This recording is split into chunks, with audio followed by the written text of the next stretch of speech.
Rail मंत्री अश्विनी वैष्णव ने video conferencing के माध्यम से बताया, मध्य प्रदेश को रेल अधोसंरचना के क्षेत्र में अभूतपूर्व प्रगति मिलने जा रही है।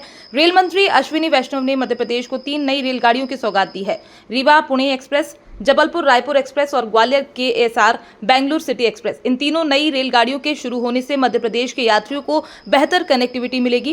प्रधानमंत्री गतिशक्ति मास्टर प्लान के अंतर्गत मध्य प्रदेश में 4 प्रमुख रेलवे परियोजनाओं को स्वीकृति दी गई है। DRM देवाशीष त्रिपाठी ने भी जानकारी दी। 1,01,000 करोड़ रुपए के प्रोजेक्ट्स रेलवे के चल रहे हैं, सैंक्शन है। 1,01,000 करोड़ के प्रोजेक्ट्स हैं और बजट जैसा आप जानते हैं कि 14,745 करोड़, जो कि यूपीए के समय से 23 गुना ज़्यादा है, वो मध्य प्रदेश के लिए बजट है। और बहुत अच्छा सपोर्ट है मध्य प्रदेश के माननीय मुख्यमंत्री जी का, सरकार का, विभिन्न सरकारी कर्मचारी और सरकार के सभी मंत्री और सांसद और विधायक बंधुओं का बहुत अच्छा सहयोग है। काम तेजी से चल रहा है। करीब करीब हर प्रोजेक्ट में बहुत अच्छी प्रोग्रेस है और अभी इस वर्ष 2025 में कई प्रोजेक्ट्स कंप्लीट हो जाएंगे। 38 crore carbon dioxide, 38 crore kilo carbon dioxide को बचाने के लिए अगर पेड़ लगाते तो अपने को लगाने पड़ते 1.5 करोड़ पेड़, 1.5 करोड़ पेड़ के बराबर का ये प्रोजेक्ट है। 1.5 करोड़ पेड़ लगाने के बराबर का ये प्रोजेक्ट है। इतना इसका आपने बहुत अच्छा प्रश्न किया, धन्यवाद आपको। और इससे 7.5 करोड़ लीटर डीजल भी एक के बाद एक प्रोजेक्ट नए प्रधानमंत्री जी ने सैंक्शन किए। आप सब जानते हैं कि हाल ही में एक जो लंबे समय से डिमांड थी मनमाड इंदौर से मनमाड, ये लाइन 309 किलोमीटर की 18,000 करोड़ के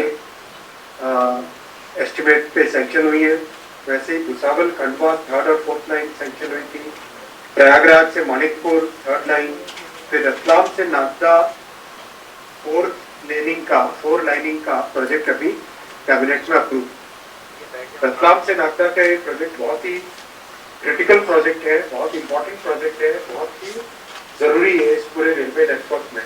अगर आप इस रेलवे नेटवर्क को देखें, यहाँ पर ये नागदा है।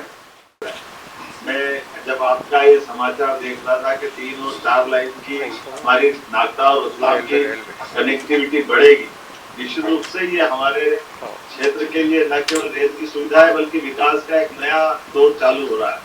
और वैसे भी आपने इंदौर मनमाड़ की 18,500 करोड़ की इतनी बड़ी सौगात दी है, मैं आपका हृदय से आभार भी मानता हूँ, अभिनंदन भी करता हूँ। और जिस प्रकार से अभी हमारे लिए आपने 3 रेल की अभी बताया, रीवा सतना जबलपुर, दूसरी ग्वालियर वाली ट्रेन, एक और ट्रेन, ये वाकई में दौर ऐसा चल रहा है कि मध्य में होने के कारण से माननीय रेल मंत्री जी के ध्यान में भी है और माननीय प्रधानमंत्री जी का भी जैसे भावना है कि ट्रांसपोर्टेशन को लेकर के रेल से सस्ता कोई साधन नहीं है। ऐसे में विकास की अधूरी अगर कहीं है तो रेल से ही हमारे लिए बड़े पैमाने पर हमारे सारे परिवहन की और यात्री सुविधाओं के गंतव्य जाने आने की बड़ी सौगात मिलती है। मैं मान के चलता हूँ कि इन सौगातों के लिए आपका आभार भी मान रहा हूँ।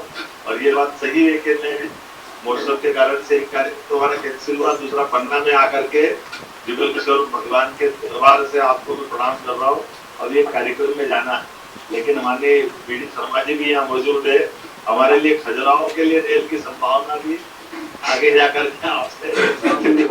देखिए, जैसा कि आपको माननीय रेल मंत्री जी ने बताया, जानकारी दी कि रेलवे का विस्तारीकरण किया जा रहा है। इसी क्रम में रेल लाइन का दोहरीकरण, तीरीकरण किया जा रहा है।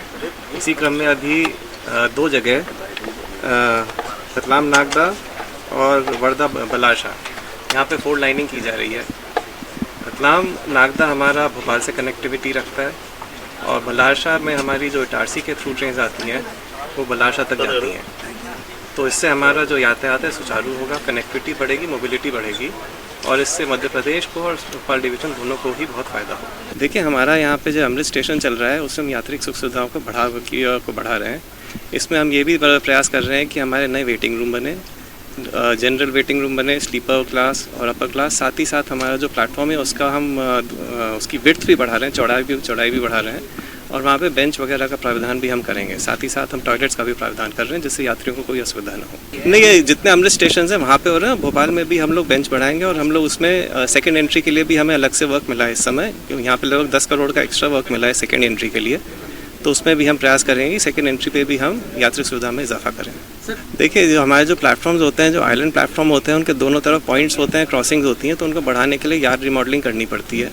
जैसे भोपाल में आप देखेंगे हमारा एक 3, 4, 5 की लेंथ थोड़ी कम है, उसके लिए हमारा वर्क सैंक्शनड है, उसमें यार्ड रिमॉडलिंग सैंक्शनड है। यार्ड रिमॉडलिंग करके हम जब लाइंस का जो पॉइंट एंड क्रॉसिंग को बढ़ाएंगे तो उसी के अनुसार हम लोग प्लेटफॉर्म की लेंथ भी बढ़ा सकते हैं। इसी क्रम में हम बाकी स्टेशंस का भी यही प्रयास है कि हम उनका प्लेटफॉर्म लेंथ बढ़ा सकें। इस बारे में हमारा निशातपुर रेलवे स्टेशन आपने देखा होगा तैयार है, हम लोग निर्देश का इंतजार कर रहे हैं, जैसे निर्देश मिलेंगे हम चालू करने की अवस्था में हैं।